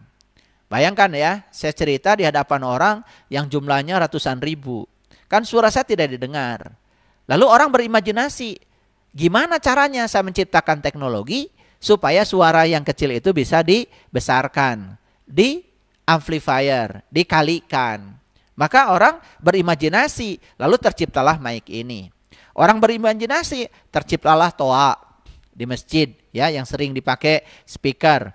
Orang berimajinasi, bagaimana supaya ya suara yang falas pun bisa diedit sehingga keluar suaranya kan semua yang kita saksikan sekarang itu adalah buah imajinasi. Kalau tidak ada yang berimajinasi, tidak ada teknologi hari ini. Oke, ya. Kita sadar dengan itu ya. Baik. Jadi imajinasi dari orang-orang yang mengungkapkan cinta. Dan semua produk teknologi pasti dari orang-orang yang memiliki kekuatan positif. Kamera ya, kamera. Sekarang ini kamera tuh udah luar biasa ya, resolusinya sangat luar biasa. Bahkan kamera ada yang bisa direndam di air, ya. Bahkan tidak bisa masuk air. Sehingga ketika orang masuk ke dalam air, semua peristiwa di dalam air bisa direkam, bisa diabadikan. Kita bisa nonton ya, bagaimana video-video tentang kehidupan dalam air, satwa dalam air, luar biasa kan? Itu kameranya kan masuk ke dalam air. Itu kan semua buah dari imajinasi dan lain sebagainya. Tidak mungkin saya kupas satu persatu. Ya, yuk kita sadari sekarang. Sewaktu kita membayangkan apapun yang positif, yang kita inginkan dan kita senangi, berarti kita sedang merasakan cinta terhadapnya. Ulangi ya. Sewaktu kita membayangkan apapun yang positif, yang kita inginkan dan yang kita senangi, berarti kita sedang merasakan cinta terhadap yang kita bayangkan itu. Itulah yang kita berikan. Dan itu pula yang akan kita terima. Jadi itu yang dimaksud dengan memberi dan menerima. Ya, memberi dan menerima. Bagaimana cara memberi? Berarti memberi itu adalah membayangkan apapun yang positif, ya, yang kita inginkan, yang kita senangi, saat kita membayangkan itu, berarti kita sedang merasakan cinta terhadapnya. Itu yang dimaksud dengan memberi. Makanya apapun yang kita berikan, dan itu pula yang akan kita terima. Ya, yang kita bayangkan itu harus datang dari rasa cinta, dari kekuatan positif. Tidak boleh membahayakan orang lain. Ya, karena apa? Membahayakan orang lain, itu berarti mengalami ketiadaan cinta. Ya, kalau kita membayangkan bagaimana mencelakakan orang lain, itu bukan berasal dari cinta itu. Itu dari ketiadaan cinta. Dan itu juga yang akan terjadi. Mohon maaf ya, kan ada orang yang ingin jahil kepada orang lain, lalu melakukan sesuatu tindakan yang mencelakakan orang lain. Itu jelas tindakan yang dilakukan dia itu bukan berasal dari cinta. Itu berasal dari ketiadaan cinta. Apa yang terjadi? Dikiranya buat orang lain? Tidak. Itu buat dirinya sendiri, ya. Dan itu akan kembali pada dirinya sendiri, ya. Makanya orang yang ingin mencelakakan orang lain, yang pertama celaka ya sudah dirinya sendiri. Jadi kalau kita menggenggam bara, ya, mau dilemparkan pada orang lain, kan yang terbakar pertama adalah tangan kita. Itu yang tidak disadari, karena kita menganggap seakan-akan jahil, jahat itu buat orang lain. Padahal jahil, jahat itu sebetulnya buat diri kita sendiri. Nah, saya ingin menjelaskan lebih jauh. Tadi kan saya sudah menjelaskan secara rinci bagaimana memberi dan menerima. Jadi memberi itu adalah seperti yang saya sampaikan sebelumnya, ya. Jadi kita memberikan cinta kepada yang kita inginkan, ya. Memberikan cinta pada yang kita inginkan. Itu namanya memberi, ya. Nah, sekarang bagaimana kekuatan cinta? Bagaimana imajinasi? Para sahabat, kalau para sahabat tahu, kekuatan cinta dan imajinasi ini adalah dua kata kunci yang sangat fantastis. Sangat luar biasa, ya. Kenapa? Kekuatan positif yang namanya cinta tak memiliki batas. Sudah saya jelaskan ya sebelumnya. Bisa memberikan vitalitas, bisa memberikan kebahagiaan, bisa memberikan gairah hidup, bisa memberikan kesehatan. Bahkan semua yang diberikan itu berada pada tingkat yang jauh dari ekspektasi pikiran kita sendiri. Nah, selama ini kenapa kita tidak memperolehnya? Karena pikiran kita yang telah membatasi semua itu. Padahal kekuatan positif itu memiliki kekuatan yang tanpa batas. Nah, sebaliknya ya, saya sudah jelaskan.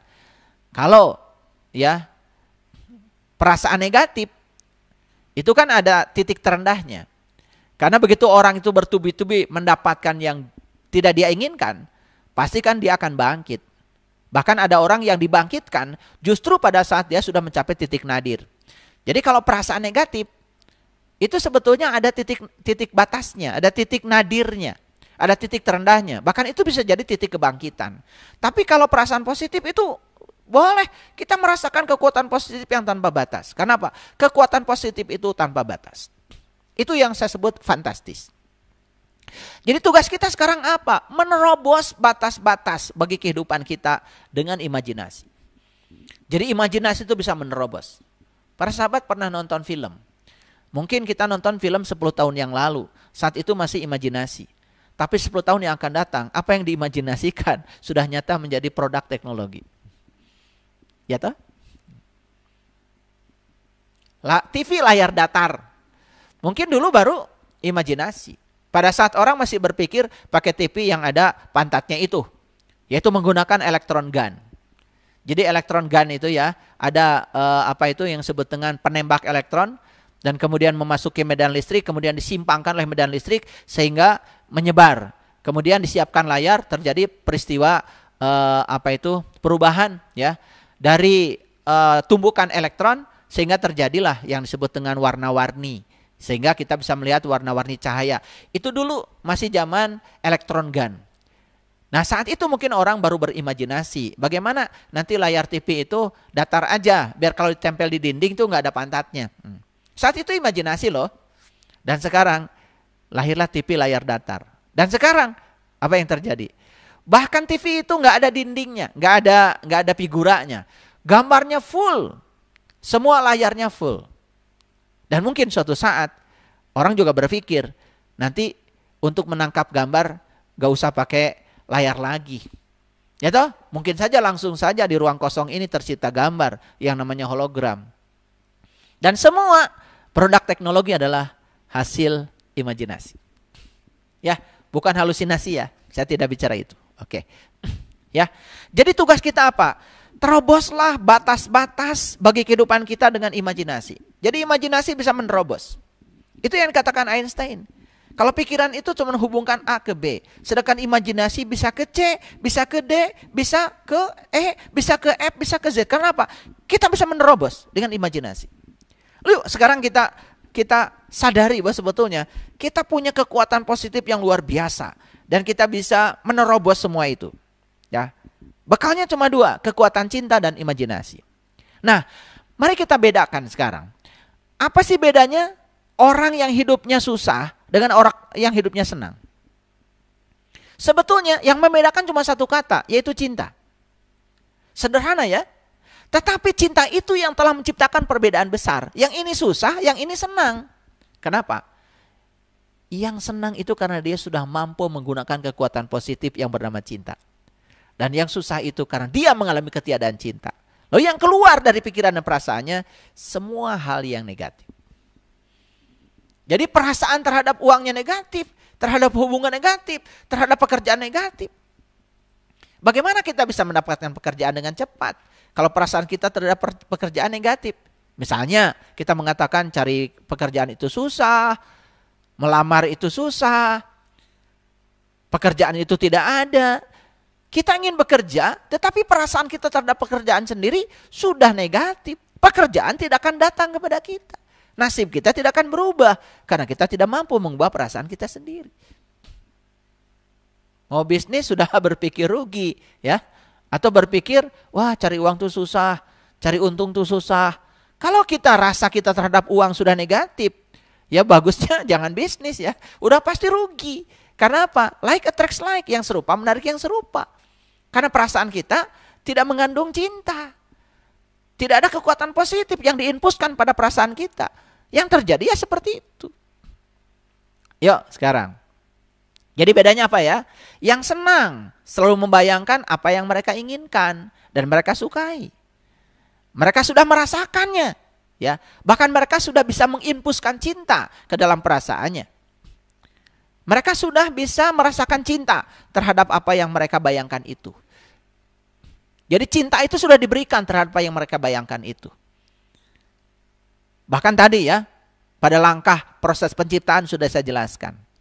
Yang susah, secara tidak sadar telah menggunakan imajinasinya untuk hal-hal yang tidak mereka inginkan. Secara tidak sadar imajinasinya ya untuk ya hal-hal yang tidak mereka sukai. Mereka lebih banyak merasakan hal negatif terhadap apa yang mereka bayangkan. Jadi perasaannya negatif terhadap apa yang mereka bayangkan. Nah itu karena apa? Karena ketiadaan cinta. Makanya yang satu hidupnya senang, yang satu hidupnya susah. Dan kita selama ini yang senang itu karena disenangkan sama Allah gitu, yang susah karena disusahkan oleh Allah. Bagaimana mungkin Allah menyusahkan hamba yang dicintainya? Allah itu membuka keran yang sama loh. Dan kita datang ke dunia ini untuk hidup bahagia, bukan untuk hidup sengsara. Bukan hanya merasakan momen-momen kebahagiaan di akhir pekan, itu pun hanya halusinasi. Ya kan? Banyak orang yang bekerja dari Senin sampai Jumat itu merasa beban, tidak bisa menyenangi pekerjaan. Karena apa? Karena rasa dia dia tidak bisa mengungkapkan cinta terhadap pekerjaannya sendiri. Bagaimana pekerjaan bisa maju? Bagaimana karir kita bisa melesat? Seperti itu, ya, para sahabat. Ya, jadi rahasia pikiran dan imajinasi ini luar biasa.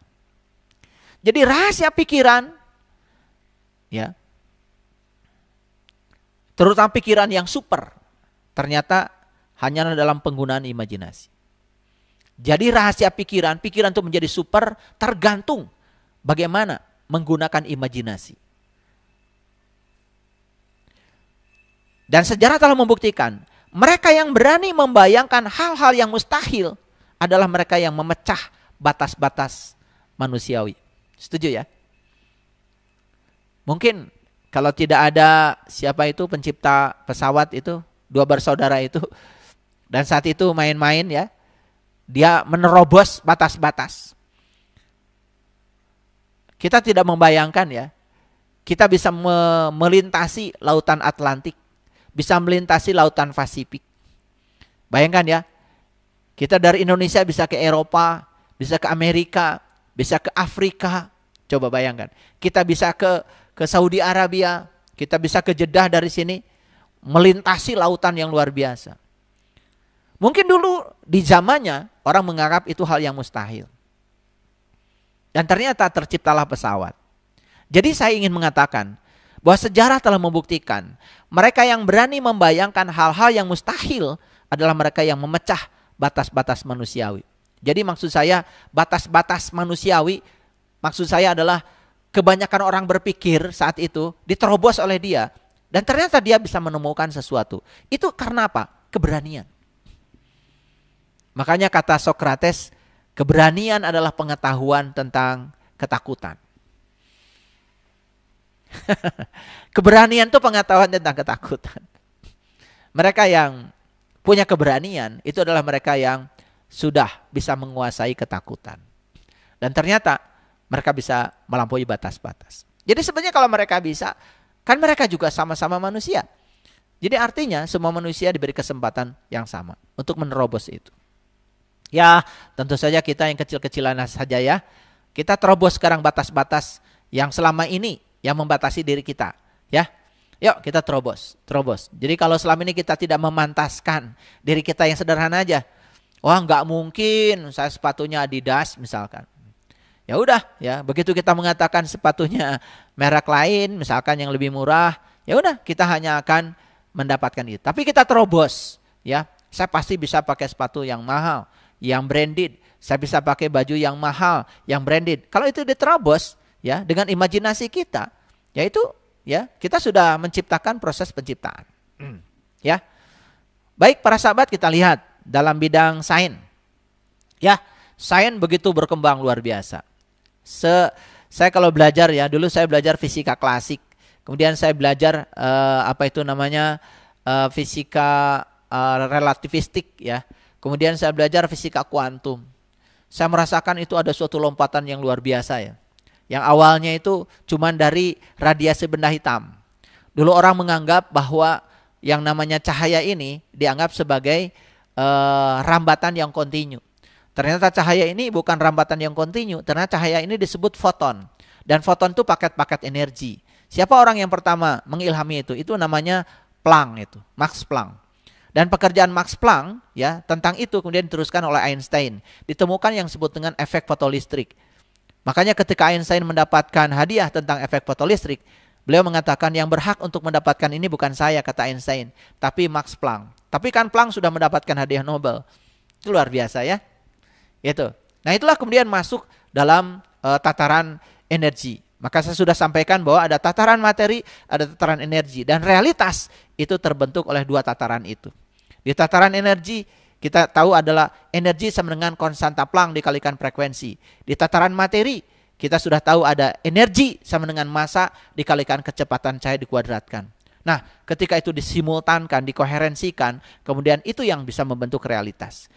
Para sahabat bisa mendengar kajian ini di episode yang kedua. Ya kehidupan yang menakjubkan sudah saya jelaskan ya. Saya tidak mengulanginya lagi. Dalam bidang kedokteran kita mendapati begitu banyak ya sesuatu yang luar biasa. Dulu kan orang tidak percaya bahwa janin itu ya ketika di dalam rahim tidak bisa dideteksi jenis kelaminnya, golongan darahnya, ya toh? Sekarang dengan teknologi bahkan mohon maaf ya, janin usianya baru beberapa minggu, beberapa bulan ya, dengan teknologi semua sudah terungkap.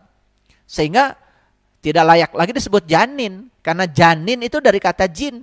Jin itu sesuatu yang tersembunyi. Disebut janin itu karena masih tersembunyi. Sekarang yang di dalam perut pun sudah tidak tersembunyi. Karena apa? Teknologi sudah bisa mengungkap rahasianya.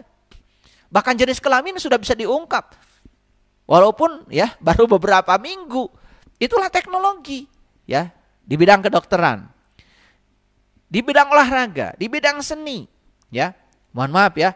Sekarang perhatikan ya di bidang seni, ya, Film-film kartun begitu luar biasa. Bahkan film kartun yang asalnya di televisi masuk di bioskop. Animasi luar biasa. Dan itu semua hasil imajinasi dari orang-orang yang punya cinta, yang punya kekuatan positif. Dan orang-orang yang ketiadaan kekuatan positif, cuman mager aja, makanya tidak kebagian apa-apa. Saya sering mengatakan kalau kita ingin kaya harta, maka kita harus kaya 4 dulu. Yang pertama adalah kaya aksi. Harus banyak ya, jangan mager. Loba kadaek kata orang Sunda. Yang kedua harus kaya ilmu, banyak belajar. Yang ketiga harus kaya ide, kaya kreativitas. Dan yang keempat adalah kaya hati. Kalau kita sudah punya 4 ya, kaya aksi, kaya ilmu, ya, kaya ide, kreatif, ya, maka harta itu akan nuturkeun kata orang Sunda ya. Jadi dia akan mengejar kita. Jadi saya dulu pernah berada pada situasi mengejar uang. Kemudian saya menegur pada diri saya. Karena apa? Waktu saya mengejar uang, saya juga mendapatkan uang. Saya beli rumah beberapa dan alhamdulillah rumah itu juga lepas begitu saja. Ya, caranya macam-macam.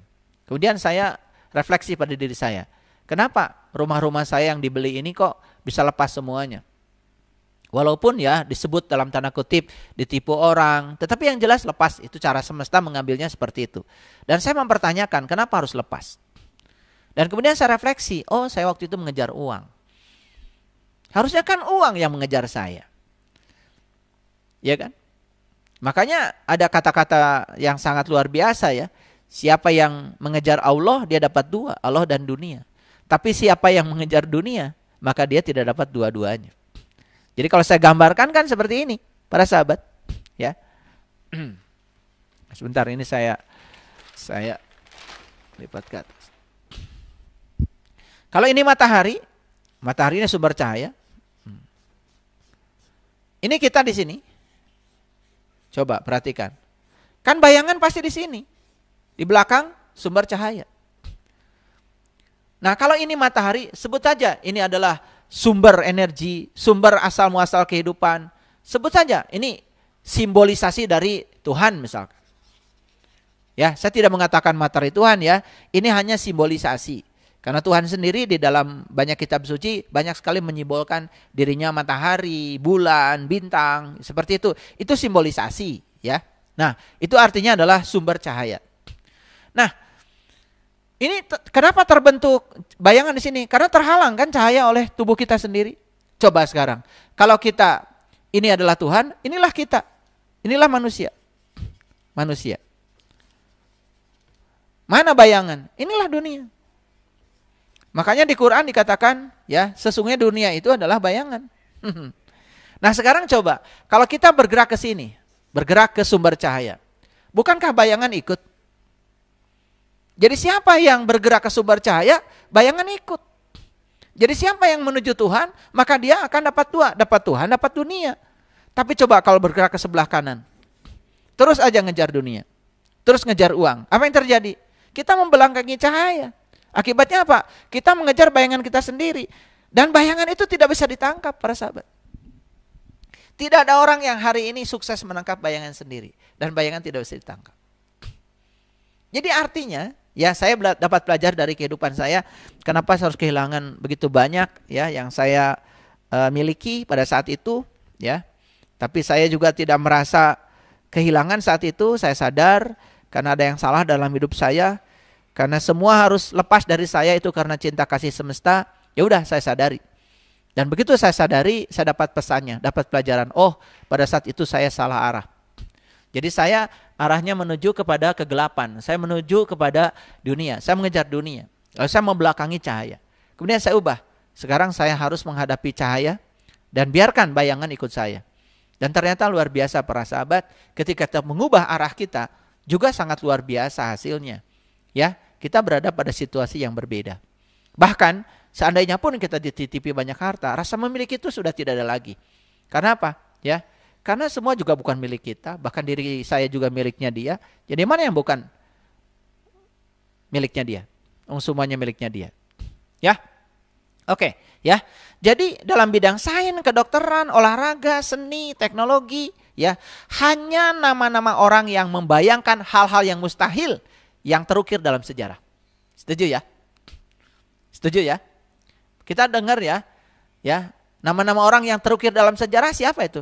Sebetulnya orang-orang yang terukir dalam sejarah adalah orang-orang yang berani membayangkan hal-hal yang mustahil. Di zamannya mustahil, ternyata jadi kenyataan sekarang. Dan orang itu terekam dalam sejarah. Betul ya, para sahabat? Oke, ya. Jadi mereka yang telah mengubah dunia adalah mereka yang berani menerobos batas-batas imajinasi. Sesuatu yang mustahil bagi orang, bagi dia tidak mustahil.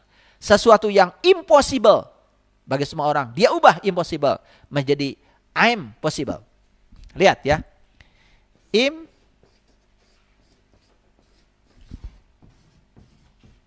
Impossible. Tidak mungkin. Ganti aja. Kasih tanda di sini. Jadi I'm possible. Cuma dikasih ini aja. Impossible dikasih tanda di sini.